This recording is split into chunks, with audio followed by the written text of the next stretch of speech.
जालन्याच्या सिंघमचा master stroke. नवीन police अधीक्षक तेगबीर सिंह संधू यांची 2 नंबरवाल्यांवर दहशत. पारद पोलिसांची मोठी कारवाई. धावडा परिसरात बेकायदेशीर देशी दारू जप्त.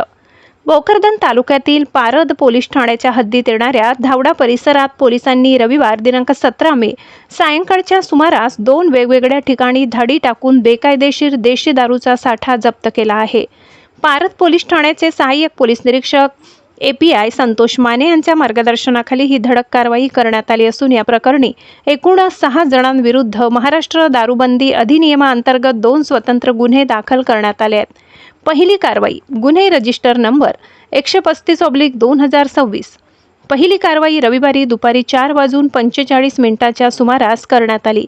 या कारवाईत आरोपी संजय कडुबा सुरडकर वय 43 व पवन रामा वाघ वय 30 दोघे राहणार धावडा तालुका भोकरदन यांना विनापरवाना बेकायदेशीररित्या देशी दारूची चोरटी विक्री करण्याच्या उद्देशाने माल बाळगताना रंगेहात पकडण्यात आले. चौकशी दरम्यान त्यांनी या मालाचा मालक अर्जुन सुभाष निकाडजे वय 29 राहणार धावडा हा असल्याचे सांगितले. पोलिसांनी या कारवाईत 4,300 रुपये किमतीच्या देशी दारू भिंगरी संत्राच्या एकूण 43 सीलबंद बाटल्या जप्त केल्या आहेत. दुसरी कारवाई गुन्हे रजिस्टर नंबर 136/2026. त्यानंतर लगेचच सायंकाळी 5:35 सुमारास पोलिसांनी दुसरी धाड टाकली. यामध्ये आरोपी गजानन विठ्ठल निकाडजे वय 44, रमेश भगवान गवडी वय 43 दोघेही राहणार धावडा तालुका भोकरदन आणि अनिल राजेश मोकाशे वय 35 राहणार शिवणा तालुका सिल्लोड जिल्हा छत्रपती संभाजीनगर यांना ताब्यात घेण्यात आले. त्यांच्याकडून 4,800 रुपये किमतीच्या देशी दारूच्या 48 सीलबंद बाटल्या जप्त करण्यात आल्या.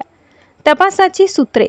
या दोन्ही कारवायांमध्ये पोलीस अंमलदार सुनील सुखदेव जाधव वय 33 यांनी फिर्याद दिली असून पोलीस हेड कॉन्स्टेबल PG सरडे यांनी गुन्हा दाखल केलाय.